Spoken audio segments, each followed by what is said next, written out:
It is now time for the best part of every single week. That is right, we have our SEC picks coming up. Now, before we get into the SEC picks from this week, or going into my picks for this week, we got to look back at last week. And last week, I went 8-4. Obviously, we had 13 games going on, but I don't pick the South Carolina Gamecocks anymore. And then we had our first all-SEC game as Kentucky and Missouri played. So, therefore, I picked 12 games, went 8-4. I won all of the games except Texas, Arkansas. I did pick Texas in that game, and obviously that was a big miss. I picked NC State over Mississippi State, lost that one. I picked Missouri over Kentucky, and then I picked Colorado State over Vanderbilt. So now my record is I went 11-2 the first week, went 8-4, so I'm 19-6 going into week 3.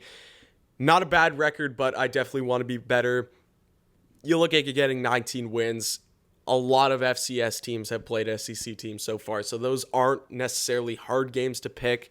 But 19-6, I'm not really complaining, but I definitely want to get it better this week. And I have that opportunity this week in week 3 as we have some amazing games going down the slate. So far, we won't go through the slate first. I'll just give you guys the pick, go in order, and tell you guys the games, and we'll go on from there. But we all know we have some great games coming on in this week.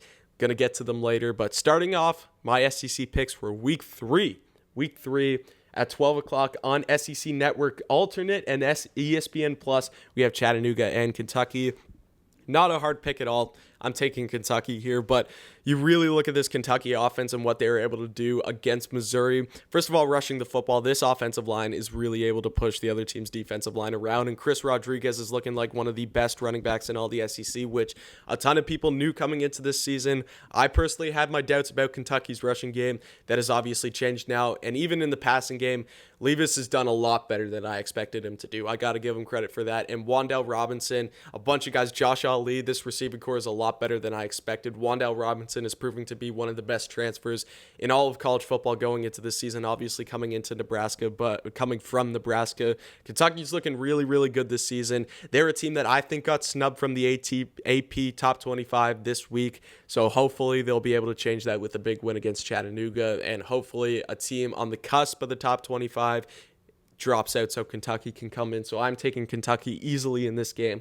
Coming up at 12 o'clock on same thing, SEC Network Alternate and ESPN Plus, we have Southeast Missouri State taking on the Missouri Tigers. Now, Missouri obviously loses last week to Kentucky. Their offense was able to get going a lot better in the second half of that game against Kentucky. They obviously made it close. Just some errors at the end of the game was able to cost them. This is an easy pick. I'm taking Missouri over Southeast Missouri State. They obviously got to bounce back after that Kentucky loss, but I still think Missouri is a good team. Definitely a good enough team to blow Southeast Missouri State out of the water, so I'm taking the Missouri Tigers here.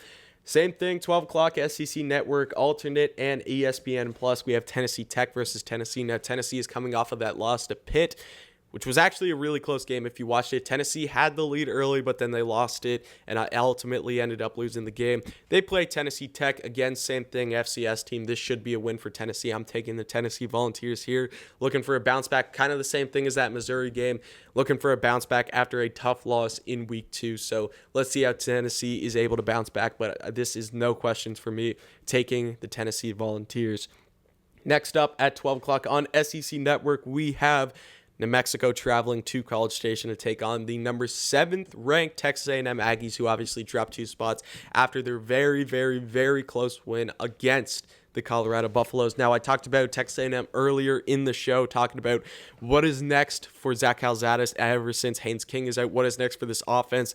They really got to get a rushing game going in this game. You're going up against New Mexico. This should be a win. This has to be a win, and this should not only be a win, but a big win. You really got to establish something on offense going into that Week 4 game in Arlington against Arkansas. This is going to be a big game for Texas A&M, getting the passing game going, getting Zach Calzada comfortable with being the guy at Texas A&M now, and really having some support for him. They got to get that rushing game going, and this is the game to do so before you get into that Arkansas game, because you can't just flip a switch. You got to work through it progressively.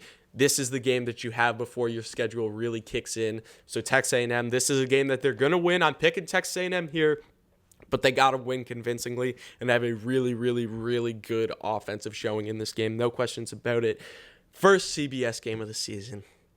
the smile on my face when that music, the theme music for CBS, SEC on CBS, finally comes on is going to be immense. I cannot wait for SEC on CBS to finally come back. We have the biggest cross-divisional game of the SEC regular season coming up here, week 3, 3:30 on CBS, as the Alabama Crimson Tide travel to Gainesville, Florida to take on the Florida Gators. Now, this is obviously a game that, unlike the last ones, I'm obviously going to go into a bit more detail in, because it's not like Alabama's going out and playing an FCS team. It's not like Florida's going on and playing USF again. This is actually a big-time game. Now, Alabama's obviously coming in with the number 1 next to their name, and it is deserving. I think Alabama is the best team in the country. The only team that gives them a bit of a run for their money right now is the Georgia Bulldogs. After that, after Alabama, Georgia, not even close. There is a massive gap in college football to see who is the best team in college football.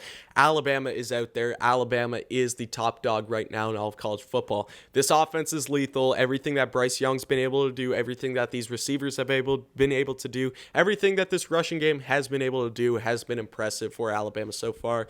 And really going forward, what impresses me most about this Alabama team is this defense. This Alabama defense can swarm to the football, and they can hit, and they can get the guy on the ground. Missed tackles is not something that Alabama is known for this season, and they're not going to be, because Alabama finishes tackles. This linebacking core is the best in all of the country, no question about it. This Alabama secondary is very, very good. Alabama is going to try to limit Florida as much as possible in this game. Now, Florida, on the other hand, feels like they have some weapons on offense to be able to compete with this Alabama defense and be able to put up some points on the board. Obviously, they've been running this dual quarterback situation, which I just talked about in the segment prior, with Anthony Richardson and with Emory Jones. What does Florida look to do in this game? Who does Florida really rely on at the quarterback situation? Is this going to be a run-heavy Florida offense coming into this Alabama game? Are they going to try to control the clock, which I think they will? I think that they're going to chew a lot of time off the clock, so they have the ball in their hands more, and they're really in control of this game. I think this is going to be a rush-heavy Florida offense going forward, and they're going to try to push the ball on the ground and try to get into that Alabama end zone multiple times, because we know if you're going up against Alabama, you got to score, and you got to be able to score a lot. Who do I think is going to win this game? Who am I taking? There's been nothing to deter me away from taking Alabama in any given game. From what I've seen from Alabama so far in this game, even though Alabama is going to be traveling into a tough environment going against Florida, and this will be really Bryce Young's first big test in a scary away of environment, I still think Alabama's going to win. I think this Alabama offense will put up more than enough to be able to win the game, and I think Alabama's defense, even though I feel like Florida's going to be able to have some rhythm early on in this game when they go out with their whole dual-headed quarterback situation that they got going on there, and it's going to be tough for Alabama in the beginning. I think once you get after that first quarter and Alabama really settles in defensively, they're going to get a turnover or something like that. Someone's going to make a big hit. They're going to force a fumble. They're going to get an interception. And I think at that point in the second quarter is when this game is really going to shift momentum-wise. So I think Florida is able to keep it close in the beginning. I think Florida is going to go out and put up a score or two early in this game. But ultimately, as I look towards the end of the game, it's really, really tough for me to say that Florida can hang with Alabama for 4 quarters. For 2 quarters, maybe I'm taking Florida, but for 4 quarters in this game, which is obviously a full football game, which is what we're playing here, I'm taking the Alabama Crimson Tide. It's going to be a really, really, really good game. It's going to be a great game, but Alabama's just too much for Florida to handle right now. As I see right now, from what I've seen from Alabama right now, give me the Alabama Crimson Tide in the CBS 3:30 slot. 4 o'clock on SEC Network, we have the Georgia Southern Eagles taking on the Arkansas Razorbacks, the number 20 Arkansas Razorbacks. Yes, I am absolutely thrilled that Arkansas is now ranked, because Arkansas is a team that I've been backing all preseason. Even though I did take Texas over them, I still think that Arkansas is a good football team, and I still said that this was going to be a bowl-eligible team in 2021. And Arkansas started at the season 2-0 and have a 2-0 next to their name in the AP. So Arkansas is going to win this game. I'm taking Arkansas in this game. Let's see what this rushing game is able to do after the amazing performance that they were able to put up against Texas. Let's see if they are just as dominant, because obviously they have a big game in week 4 as well when they go on and take Texas A&M on in Arlington. I've talked about that for Texas A&M, but Arkansas just they found their identity on offense. They got to stick with it, ground and pound on the game, rush the ball up the gut, hit them hard in the mouth. And let's see how Arkansas is able to do after that amazing win against Texas. Let's hope that they don't get too cocky, because we've seen teams do that after a big win. Let's hope Arkansas comes in with the same attitude and the same energy that they had in that Texas game and goes and blows Georgia Southern out of the water. So I'm taking the Arkansas Razorbacks in that one. 4 o'clock, ESPN2, very interesting game. A game that when we talk about SEC Week 3 that you're not going to think about off the top of your head, because obviously you're going to think about that Alabama-Florida one that I just talked about, and then you're going to think the other one that I'm about to talk about in the next game. I'm about to talk about this one, but this one, Mississippi State at Memphis, is going to be a very interesting one, because Memphis is one of the better group of 5 teams as I see right now. Memphis is one of the better group of 5 teams. You have a Mississippi State team coming in 2-0, taking care of business against NC State last week, but that game was at home. Does the away advantage, or does the home field advantage for Memphis in this game do anything to Mississippi State? Mississippi State goes out, they have an amazing offensive performance last week, and defensive-wise, I think NC State only scored 10 points on them, so it was an overall very impressive performance. Memphis went out against Arkansas State. Their defense struggled against Arkansas State, but they were able to put up multiple points in that game. I think they ended up scoring 50-plus in that game against Arkansas State. So in this game, I'm leaning towards Mississippi State. I just feel like defensively they'll be able to shut down Memphis a bit more, and obviously Mississippi State can score the football still, and this Memphis defense is struggling. So I am going to take Mississippi State in this game, but Memphis could make this a really, really close game. If you're looking for any Group of 5 SEC upset in this week, definitely look at Mississippi State and Memphis 110%. 7 o'clock ESPN, South Carolina, Georgia. We don't pick the South Carolina games anymore. I explained that earlier, but Georgia's going out, continuing business. Obviously, I don't know what's going on with JT Daniels. Stetson Bennett could be the guy there. It could be Carson Beck. It could be JT Daniels. Lots more to figure out about this Georgia offense going into this game. So that's all I'm going to say about this game. Not going to pick a winner, but Georgia, interesting to see what they're going to be able to do in Week 3. They got their first night game at Sanford Stadium. Should be an amazing environment. 7:30 on ABC. We have the Auburn Tigers for the first time ever traveling to Happy Valley to take on the Penn State Nittany Lions in Beaver Stadium for the big whiteout game of the season. 2 ranked teams. Auburn's 22. I thought they were 23, but they're 22. Obviously, they were 25 last week. And now you have Penn State, who came off of a big win in Week 1, go out and get a win this week as well. 2 ranked teams coming into Happy Valley for the place that is known as the best environment in all of college football. Auburn has really impressed me. Now, Auburn has played 2 inferior opponents. Obviously, their opponents are not great so far, and they've blown both of those opponents out of the water, as they should. Everything that Auburn has had to do against their first 2 opponents, and they played Akron and they played Alabama State, Auburn has done. Bo Nix has looked great so far. This Auburn defense has looked amazing so far.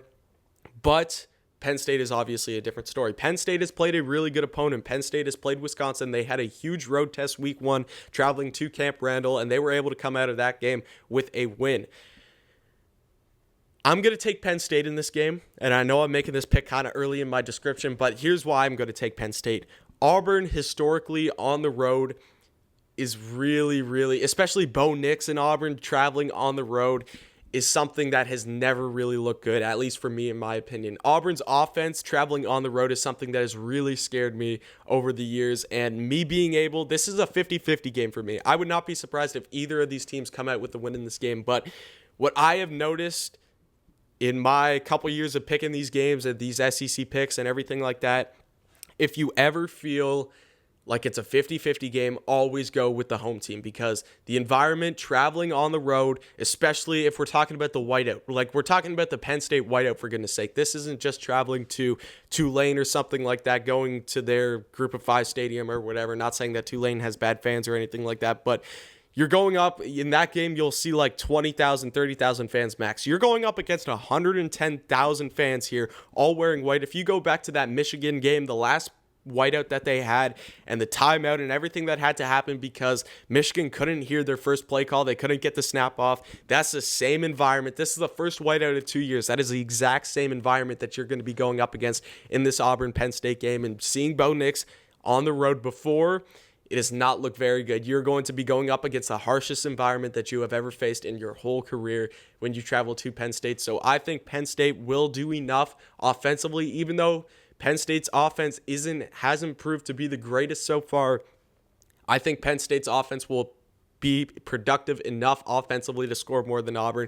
I'm looking for Penn State's defense to have an amazing game here, so give me Penn State in this game, but Auburn could make this a really close game. Again, I said it before, I would not be surprised if either of these teams win the game, but when doubtful, always take the home team, especially when it's the whiteout. No questions asked. 7:30 on SEC Network, we have Central Michigan against LSU. LSU's trying to push it to 2-1. Central Michigan is also trying to push it to 2-1. I'm taking LSU in this game. It's in Death Valley. They're playing a group of 5 team. No questions asked. LSU really just has to get on track. Going into their SEC slate, which is going to begin soon, I'm pretty sure, LSU just has to get something on the board. They got to pick up wins, and they got to pick up convincing wins. So I'm taking LSU in this game. Hopefully they win convincingly. 8 o'clock, ESPN2 Tulane versus Ole Miss. Again, Ole Miss is a ranked team, 17th in the country. I think Ole Miss wins this game. Tulane has been decent. Tulane, remember that team that only lost to Oklahoma by 5 and honestly could have had a chance, a really good chance after recovering that onside kick to beat Oklahoma in week 1. So this might not be as easy of a win as you think for Ole Miss, but I still think Ole Miss is going to end up winning this game. Give me the Ole Miss Rebels in this one. Their offense is just way too much to handle. And then 8 o'clock on ESPNU, we have Stanford traveling to Vanderbilt in Nashville, Tennessee. Vanderbilt picked up their first win of the season. They go out to, where does Colorado State play? Do they play in, I don't even know where Colorado State plays, but they go to Colorado State. They come out with a win there. Is Vanderbilt able to keep the bus rolling going up against a Stanford team who Stanford honestly isn't a terrible team? I think did they go out and beat USC last week? Was that their win? Were they the team that beat USC? Yes, they were the team that beat USC last week. So obviously they're coming off of a big win. I'm taking Stanford in this game. I just haven't seen enough from Vanderbilt to be able to pick them confidently in any game yet. Even though they are coming off of a win, it was a 3-point win against Colorado State. Stanford's a different team than Colorado State. So I'm taking Stanford. Those are my picks for week 3, guys. We got tons of great games. Enjoy the weekend. It is going to be an amazing weekend of college football. Going in September 18th. Next week is week 4. We're really going to see the SEC start to kick in a gear. Week 4, we got a ton of SEC games coming up next week. So, guys, enjoy your weekend. Thank you for tuning in. Comment, like, subscribe. Thank you for watching, and definitely come back next time.